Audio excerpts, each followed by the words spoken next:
할렐루야. 오늘도 귀한 예배를 통하여서 하나님께서 주시는 말씀으로 우리의 마음에 이른 비와 늦은 비로 채워주시는 은혜가 주어지기를 주의 이름으로 축원합니다. 오늘 함께 나눌 본문의 말씀은요, 도피성.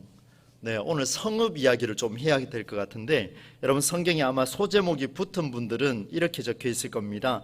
요단강 동쪽에 도피성, 이렇게 적혀 있을 겁니다. 여러분 혹시 도피성에 대해서 한번 들어보셨습니까? 아마 오래됐을 수도 있을 것 같기도 하고, 오늘 이 도피성에 대해서 제가 정리를 쭉 해서 여러분과 함께 할 텐데요, 이번 기회에 도피성에 대해서는 좀 확실하게 한번 알아두면 좋겠다라는 생각이 듭니다. 출애굽한 이스라엘 백성이요, 약속의 땅 가나안에서 정착하면서 발생한 몇 가지 문제들이 일어났습니다. 이런 문제 중에 가장 크게 좀 중요하게 다루었던 게 뭐냐면, 사람의 생명을 상하게 할 경우를 대비해서, 사람이 사람을 죽이거나 이렇게 살인한 행위를 대비해서 하나님께서 하나의 도피성을 만들어 주시는데, 이 도피성은 문자 그대로 피할 수 있는 성이라는 뜻을 가지고 있습니다. 생명을 상하게 한 살인자를 받아들여서 그에게 안전을 보장해 주는, 소위 살인자의 안전을 보호해 주는 것이 바로 이 도피성의 역할이었습니다. 저는 오늘 말씀을 통해서 먼저 여러분에게 도피성이 무엇을 하는 건지를 구체적으로 한번 살펴보고, 그때 당시에 도피성이 어떤 역할을 했는지 성경 몇 군데를 찾아보려고 합니다. 그래서 오늘 조금 집중하셔서 한번 몇 군데를 좀 찾아보겠습니다. 그리고 난 후에 마지막에 가서는 이런 성경의 정신이 오늘 우리에게, 이 도피성의 역할이 우리에게는 어떻게 적용될 수 있을 것인가, 이것을 한번 찾아보면서 하나님의 은혜를 나누려고 합니다. 도피성, 말 그대로입니다. 조금 전에 말씀드렸던 것처럼 피할 수 있는 성, 한자로 이야기하면 받아들이는 성읍이다, 이런 표현을 갖고 있습니다. 어떤 조건이나 자격 없이 그대로 받아들인다 해서 도피성이라고 이야기하는데, 이스라엘 백성 가운데의 고의가 아니라 우발적인 사고로 사람을 죽이는 일들이 흔히 있었습니다. 많이는 아니겠지요. 곳곳에서 일어나고, 오늘 현대인에게도 이런 일들은 한 번씩 일어나는 일들이 아니겠습니까? 그래서 사람을 죽이게 되면요, 율법에서 뭐라고 이야기하냐면 피해 복수법, 말도 잘 어렵습니다. 피해를 받으면 그 피해를 받은 그대로 갚아줄 수 있도록 율법에 나와 있습니다. 정말 신기하지 않습니까? 피해를 받았으면 용서해라, 이 말이 아니고 피해를 받은 대로 그대로 갚아줘라, 이런 율법이 있습니다. 모세 율법이 이런 피해 복수법에서 피할 수 있도록 한 곳에 피난처를 허용해 준 것이 바로 이 도피성인데, 그러면 동해보복법이라고 할 수 있는, 같은 애를 입으면 같은 방법으로 갚아주라, 이 말이 어디 나오는지를 한번 찾아보겠습니다. 여러분 성경 출애굽기 한번 찾아보겠습니다. 출애굽기 21장, 성경 한번 찾아볼게요. 출애굽기 21장 23절로 25절까지 말씀입니다. 성경에 이런 내용이 있습니다. 출애굽기 21장 23절로 25절 114면에 있습니다. 얼른 한번 찾으셔서 같이 한번 읽어보겠습니다. 23절로 25절 같이 읽습니다. 시작. 그러나 다른 해가 있으면 갑되 생명은 생명으로, 눈은 눈으로, 이는 이로, 손은 손으로, 발은 발로, 된 것은 된 것으로, 상하게 한 것은 상함으로, 때린 것은 때림으로 갚을지니라. 아멘. 이거 읽으면서 이제 속으로 오늘 나한테 열받게 한 사람이 막 떠오를 수도 있습니다.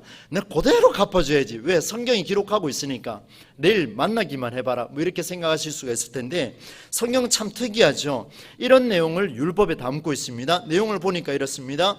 생명을 상하게 하면 생명을 그대로 갚아라. 눈을 한 대 맞으면 똑같이 눈을 한 대 때려줘라. 똑같은 강도로. 내가 핏줄이 터지면 핏줄 터질 만큼 때려줘라. 이에는 이, 손에는 손, 발은 발, 된 것은 된 것으로, 때린 것은 때린 것으로 갚아주라, 라는 것을 율법에 근거하고 있습니다. 참 신기하죠. 피해자들에게 억울함을 해결해주는 율법의 정당함을 보여주는데, 누구든지 피해 복수를 할 수 있도록 만들어준 게 이 출애굽기의 율법입니다. 그런데 받은 만큼 갚아주고, 이게 가능한지를 한번 보겠습니다. 한 대 맞았는데, 여러분 한 대 맞았어요. 그러면 한 대만 때리겠습니까? 두 대 때리고 싶습니까? 솔직하게 한번 이야기 한번 해보십시오. 예, 내 물건을, 내가 아끼는 걸 하나를 딱 훔쳐갔어요. 그러면 어떻게 갚아주고 싶습니까? 네, 상상에 맡기도록 하겠습니다.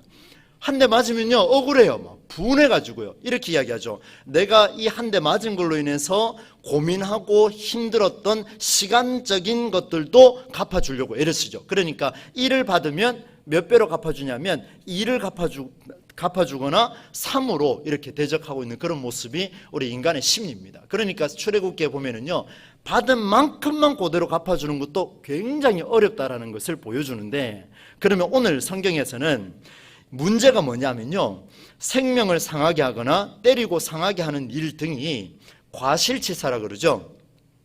내가 의도하지 않았는데 옆에 가만히 서 있는 그 죄로 옆에 사람이 넘어져서 죽게 되면, 그러면 어떻게 되느냐, 피해 복수법이라 그래서 동해보복법이라 그래서 다른 사람이 내 가족이 넘어져 죽었는데 네가 왜 그냥 보고 있었느냐, 네 잘못이 아니냐, 그럼 어떻게 해야 됩니까?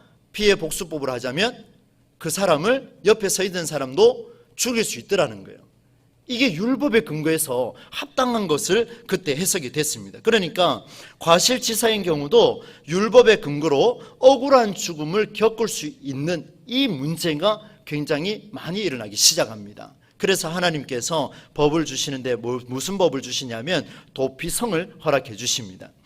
이때 율법적인 근거로 부지 중에 죄를 범하거나 살인한 사람들 도피성으로 피하게 되면 평상시에 살아가다가 도피성이라는 곳으로 무조건 달려가서 그 성 안으로만 들어가면 아무도 손을 댈 수가 없습니다. 어떻게 해요? 누구도 그에게 피해 복수법으로, 동해보복법으로는 갚을 수가 없었습니다. 고의성이 없는 억울한 살인자에게 주어진 율법의 긍정적인 해석이라고 할 수가 있겠습니다. 얼마나 감사합니까? 억울하게 죽임을 당할 수 있는 그 상황 속에서, 보복을 당하고 피로 원수를 갚을 수 있는 상황 속에서 피할 수 있는 길을 제공해 준 것이 바로 성경입니다. 대단하지요? 그러면 여러분, 몸을 피하여 목숨을 건질 수 있었던 이 도피성, 이스라엘 지역에 도대체 몇 개가 있었을까? 오늘 성경에는 3개가 등장을 하는데 총 6개입니다. 도피할 수 있는 성읍은 총 6개고 위치가 어디에 있냐면요, 여러분 저를 한번 보시겠습니까? 여러분 이스라엘 지도를 이렇게 보시면은요, 여러분 보시는 대로 제가 이렇게 되나요? 이렇게 설명을 드리겠습니다. 보면 제일 위쪽에 갈릴리 호수가 있습니다. 갈릴리 해변이 있죠. 호수가 있고 그 밑에 강줄기를 따라서 내려오는 게 뭐냐면 요단강입니다. 요단강을 따라서 내려오면 이만큼 큰 바다가 있는데, 소금이 많은 바다라 해서 무슨 바다라고 불렀습니까? 사해라고 불렀죠. 다시 말하면 이제 이스라엘을 반을 나누어서 위에서부터 물줄기가 흘러내려온 것을, 이것을 기준으로 해서 어떻게 하냐면 오늘 성경에 43절에 나와 있는 대로 보시면은 베셀, 길르앗, 라못, 바산, 골란, 이름은 다 모르셔도 됩니다. 어떻든 3개가 있었다라는 것을 기억해 주는데, 자, 한번 보시겠습니까? 갈릴리 호수를 중심으로 해서 좌우에 하나씩 있습니다. 그리고 내려오면은 요단강을 중심으로 해서 좌우에 하나씩 또 있습니다. 더 내려와서 사해를 중심으로 해서 좌우에 또 하나씩 또 있습니다. 이렇게 해서 총 6개인데, 이 6개가 왜 6개까지 필요했을까 고민에 대해서 성경을 읽어보는데요, 여러분 우리 과거에도 전쟁을 치르다가 사고를 치고 난 뒤에 가톨릭 성당 안에 들어가서 기도하고 있으면 함부로 이렇게 경찰이 못 들어왔지 않습니까? 학교에 들어있는 학생들에게 경찰이 봉을 들고 들어갈 수가 없었던 것을 우리가 생각을 해보면 조금 이해가 될 겁니다. 이 도피성 안에만 들어가기만 하면 해결이 되는데, 도피성이 없었을 경우를 한번 생각해 보십시오. 이스라엘에는 성막이 하나가 있었습니다. 성전이 하나가 있었습니다. 어디예요? 예루살렘 중간에 하나가 있었습니다. 그러면 위쪽에 있는 지방 사람과 좌우 끝에 있는 지방 사람과 아래쪽에 있는 사람은 죽어라고 뛰어도 제 시간에 도착을 못하는 거예요. 이 성전에만 들어가면 살 수 있는데, 이 성막 안에만 들어가면 살 수 있는데 못하니까 어떻게 해요? 하나님께서 각 지역마다 한 개씩 두게 되는데 각 지역의 지파 중에 레위 족속, 소위 오늘날 목회자와 관련된 성소에서 일하는 사람들과 관련된 그 지파 안에다가 하나씩 뒀습니다. 그러니까 한번 보세요. 여러분 이 특징을 제가 설명을 드릴게요. 한번 들어보세요. 얼마나 하나님께서 이 마음 열어주시고 길을 만들어 주셨냐면요, 이 6개의 도피성으로 가는 길은 누구나 볼 수 있는 길에 해당이 됐습니다. 가는 길목마다 그 도피성으로 가는 이정표가 다 붙어 있었어요. 이 6개 지역으로 갈 수 있도록 각 지방에서 곳곳마다 이정표를 세워놨는데 도피성으로 가는 길 이정표를 다 세워놨습니다. 이런 길은요, 여러분 범죄자가 지금 가는 겁니다. 살인자가 지금 가는데 살인자가 가는 길이 넓어야 됩니까? 아니면 좁아야 됩니까? 가다가 들키면 될까요? 안 될까요? 안 되지 않습니까? 그런데 이 이스라엘 백성들이 독특합니다. 하나님께서 명령해 주시기를 이 도피성으로 가는 자들은 넓은 길을 간다 할지라도, 좁은 길이 아닌 넓은 길을 간다 할지라도 빨리 갈 수 있도록 만들어줬는 게 이스라엘 백성들입니다. 대단하지 않습니까? 그래서 좌우 폭을 보니까 이 역사 자료에 보니까 몇 미터라고 되냐, 여러분 이 인터넷에도 나오던데요, 보니까 폭이 14m랍니다. 14m면 어느 정도일까요? 네, 1m가 이 정도라면은 14m의 그 넓은 도로를 뛰어가는 거예요. 그 다음에 그뿐만 아닙니다. 마라톤 선수들이 코스마다 지나가면서 물을 공급받아 마시지 않습니까? 똑같아요. 이 도피하는 사람들이 뛰어가면은 그 중간중간마다 이들이 배고플까봐, 이들이 힘들까봐, 이들이 목마를까봐 지금 현대식으로 말씀을 드리는 겁니다. 곳곳마다 뭐가 있냐면 생필품들이 놓여 있었습니다. 살인자니까 어디 가서 달라고 말도 못하잖아요.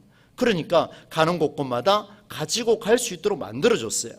그리고 또 한 가지가 뭐냐면 이 도피성으로 가는 길은 조금 전에 말씀드렸던 것처럼 이 성막 성전으로 중심으로 뛰어가기가 너무 머니까, 거리가 머니까 각 6개에 있는 이 지역으로 들어갈 수 있는 거리가 멀어봐야, 끝으로 가봐야 50km를 넘지 않는답니다. 그러니까 50km를 사람의 발걸음으로 이렇게 환산해서 달리게 되면 하루 안에 들어갈 수 있는 거리랍니다. 50km를 뭐 굳이 걸을 필요는 없겠습니다만은 이 살인자에게는 이 50km가 하루 만에 도달할 수 있는 그 거리다라고 그렇게 위치를 하고 있었습니다. 그래 이런 도피성의 특징들을 갖추고 있었습니다. 총 6개라고 말씀을 드렸고요. 치외 법권 지역처럼 도피한 자들을 보호해 줬던 것이 바로 이 도피성입니다. 그러다 보니까 사랑을 강조하는 성경의 정신과 굉장히 부합하고 합당한 것이 뭐냐면 도피성이라는 그 성읍이었습니다. 이미 오래전부터 합법적으로 생명을 보호받을 수 있는 장치가 바로 대단한 일이요, 이것이 바로 성경이라는 것을 보여줬습니다. 아주 현실적이었죠. 실제적이었고. 그런데 여러분, 이런 도피성, 아마 이 설교를 들으면서 이런 생각을 할 겁니다. 그러면 전부 다 그래 가도 되는가? 이렇게 생각이 들 겁니다. 분명히 안 좋은 일들도 있었습니다. 이런 도피성이 긍정적이지만 않았는데요. 왜냐하면요, 사람을 죽인 자가 부지 중에 범했는지, 고의로 찔러 죽였는지, 어떤 과정으로 도피성에 들어왔는지, 어떤 과정으로 성전에 들어왔는지 누가 어찌 알겠습니까? 그러니 부지 중에 범한 자도 달려오고, 그 다음에 일부러 살인을 행한 자도 같이 들어오기 시작합니다. 그 도피성에 들어오니까 전부 다 이 범죄자들이 많이 있기 시작하는데, 그 중에 보니까 모두를 보호해 준다라는 전제가 있었기 때문에 실제로 고의적으로 살인을 한 자도 들어왔다라는 거예요. 안타까운 현실 아니겠습니까? 정말 보호를 받아야 할 사람이 보호를 못 받고 보호받으면 안 되는 사람들이 들어온 것이 바로 그 모습이었어요.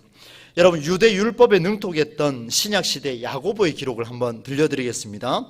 야고보서 2장 9절에 이런 말씀이 있습니다. 만일 너희가 사람을 차별하여 대하면 죄를 짓는 것이니 율법이 너희를 범법자로 정죄하리라. 사람을 차별하면 안 된다라는 그 말씀을 주고 있습니다. 그러니 도피성에 들어온 사람도 이 율법에 능통한 야고보가 이야기하기를 차별하면 됩니까? 안 됩니까? 될까요? 안 될까요? 안 되죠. 차별하면 안 됩니다. 절대로 차별하면 안 됩니다. 그러면 어떻게 해야 되느냐? 하나님 도대체 그러면 뭐 부지 중에 죄를 범한 자나 일부러 범한 자나 똑같이 살려줘야 된다면 그 도피성에 무슨 의미가 있겠습니까? 이런 질문들이 끊임없이 쏟아지기 시작하는데 여러분, 실제로 도피하는 자들의 형태가 다양했고요. 그 수가 상당했습니다. 차별하지 말라, 사랑으로 품어라, 이런 이야기를 교회에서 많이 듣고 성전에서 듣다 보니까 그들을 손을 대지 못합니다. 여기서 만약에 성경이 끝났다면 성경은 성경으로서 살아 역사하지 못합니다. 그래서 도피성에 관련된 내용 성경을 다 찾았습니다. 여러분, 놀랍게도 성경은 여기에서 멈추지 않는데요, 진짜 사랑이 무엇인지, 진짜 용서가 무엇인지를 보여주는데, 이것이 바로 도피성이 보여주는 성경의 놀라운 메시지입니다. 잘 한번 따라와 보십시오. 여러분, 도피성은요, 아무런 기준 없이 살인한 자를 받아들이는 것을 원칙으로 두지 않았습니다. 분명히 원칙을 뒀습니다. 부지 중에 이 일을 범한 자는 들어올 수 있다, 말을 그대로 전제를 했습니다.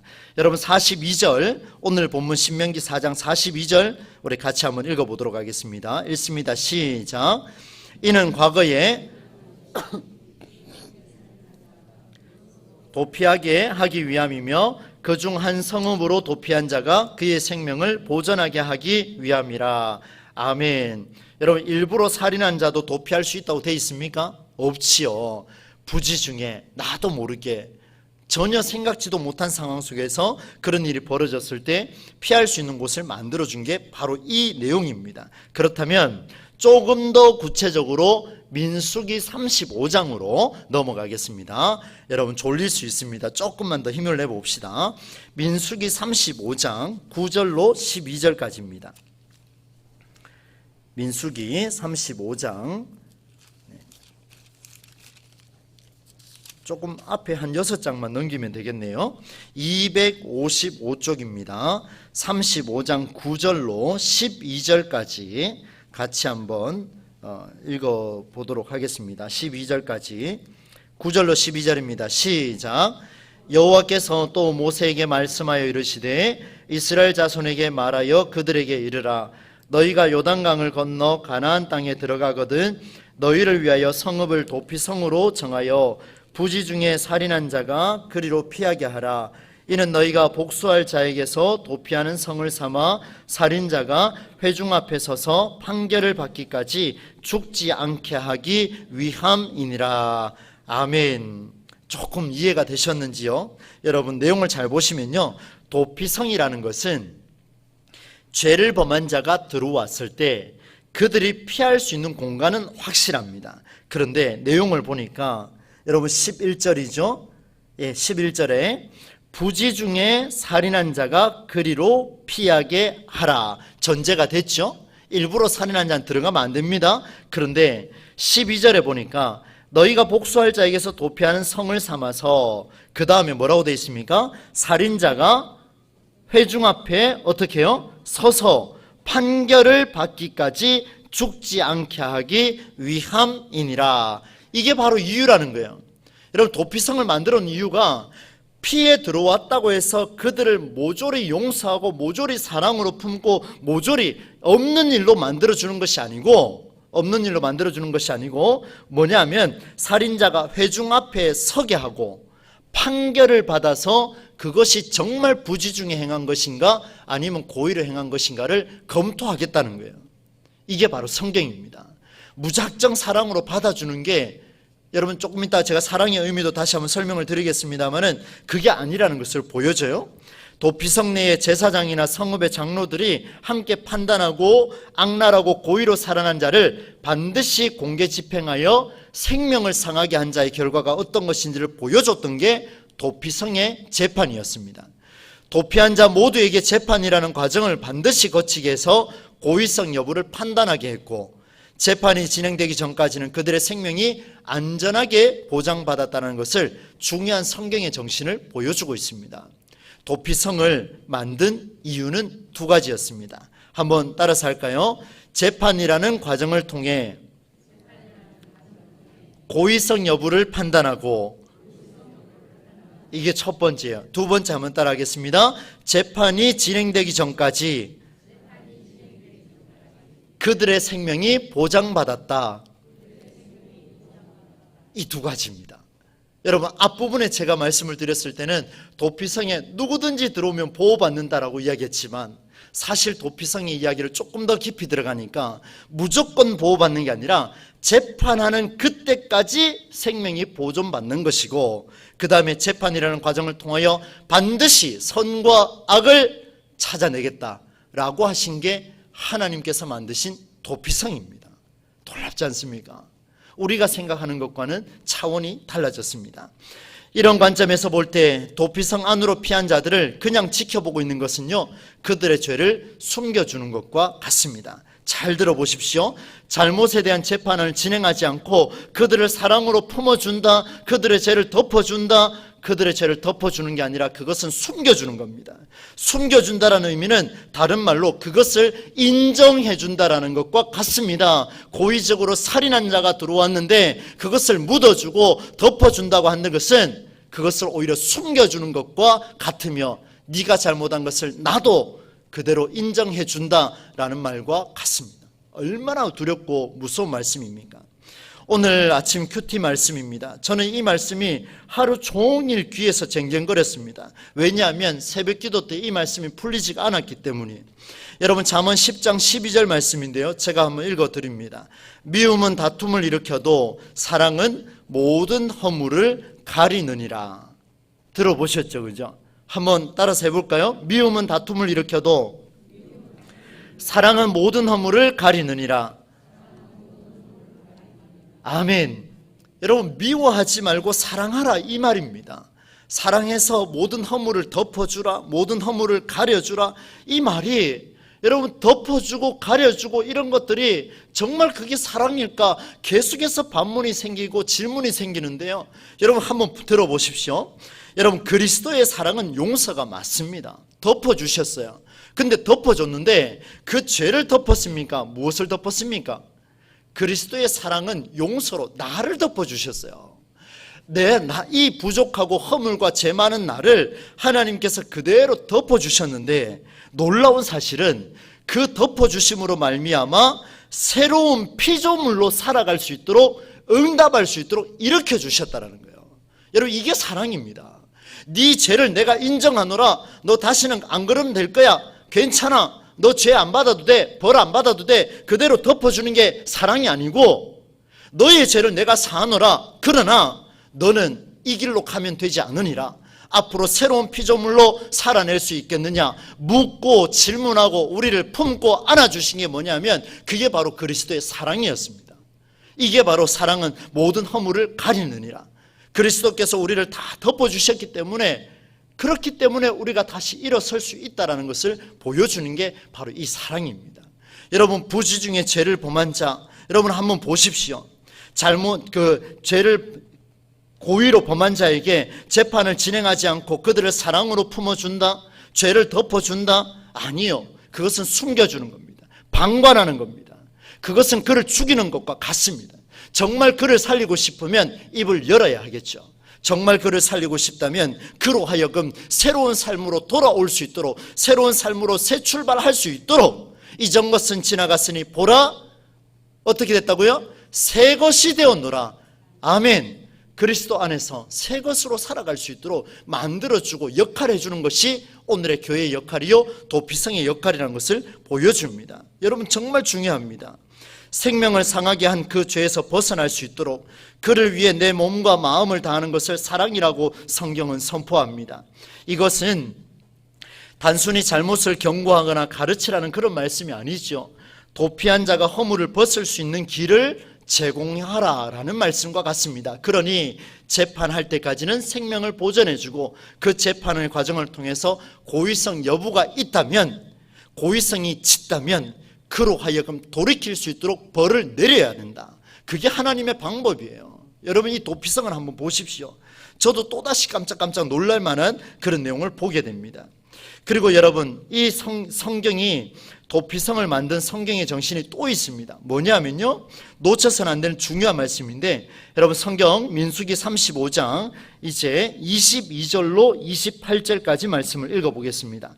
여러분, 민수기 35장이 도피성의 내용을 거의 다 기록을 하고 있는데, 민수기 35장 22절로 28절 우리 뜻을 생각하며 같이, 조금 깁니다만 함께 읽어보겠습니다. 시작.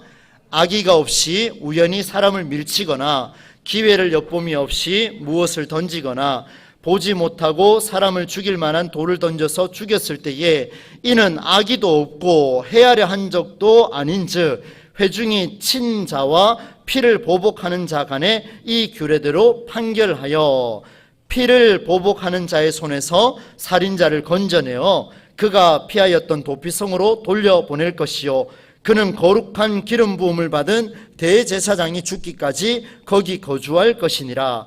그러나 살인자가 어느 때든지 그 피하였던 도피성 지경 밖에 나가면 피를 보복하는 자가 도피성 지경 밖에서 그 살인자를 만나 죽일지라도 피 흘린 죄가 없나니 이는 살인자가 대제사장이 죽기까지 그 도피성에 머물러야 할 것임이라.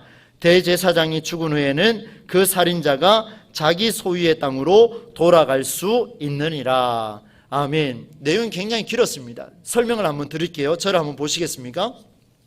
무슨 내용이냐면요, 이런 내용입니다.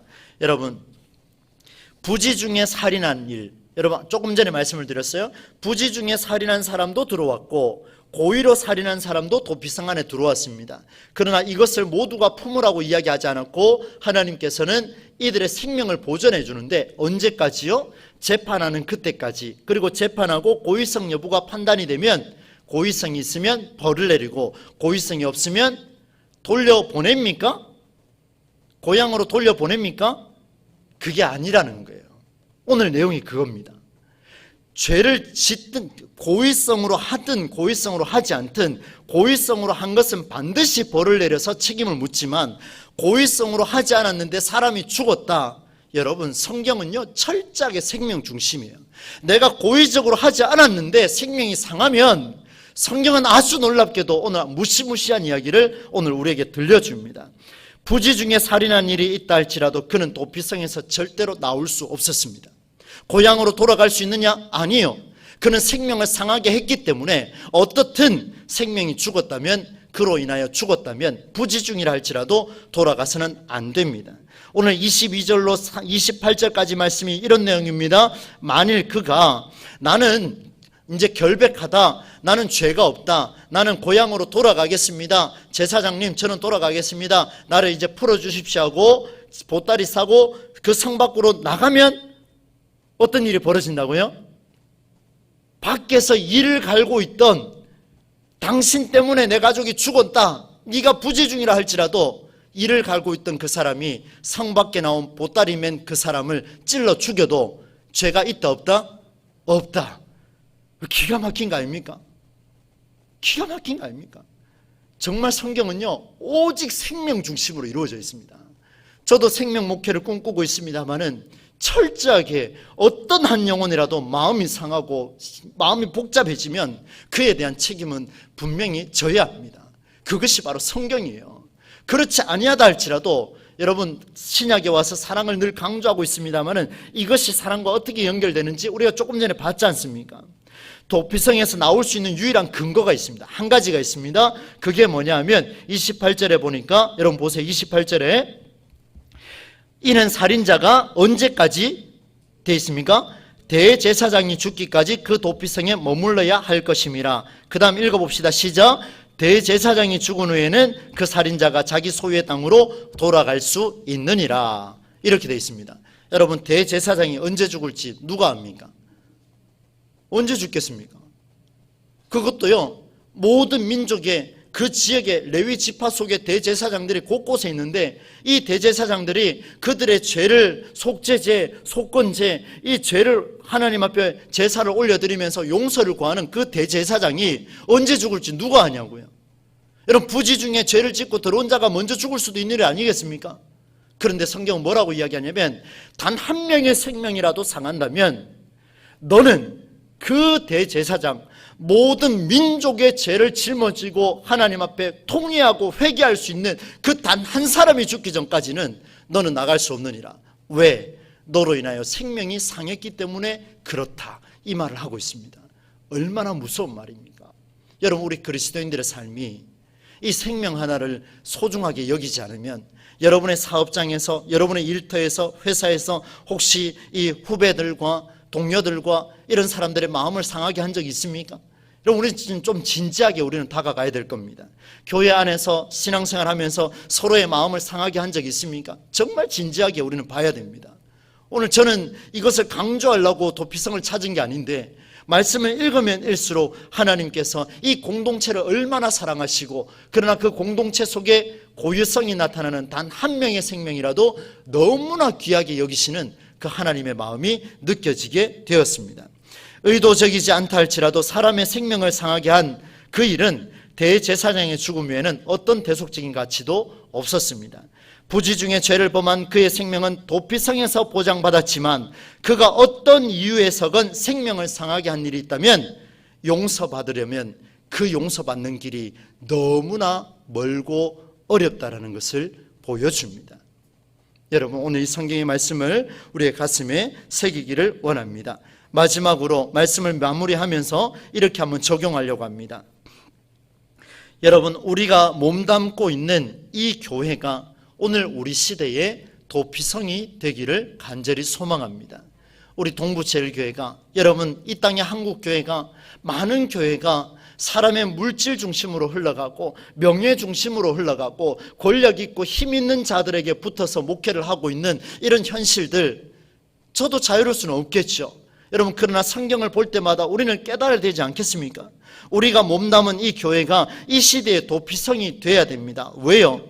세상에서 억울한 자들이 많이 모이는 교회가 돼야 됩니다. 부한 자만 오는 교회가 아니라 약하고 가난하고 헐벗고 우울하고 조울증 걸린 자, 암투병하는 자, 눈물 많은 자, 여기저기서 눈물을 쏟아내는 그 많은 사람들이 도피성 안에서 다 들어와서 그 생명을 보전받고 치유받아야 될 줄로 믿습니다.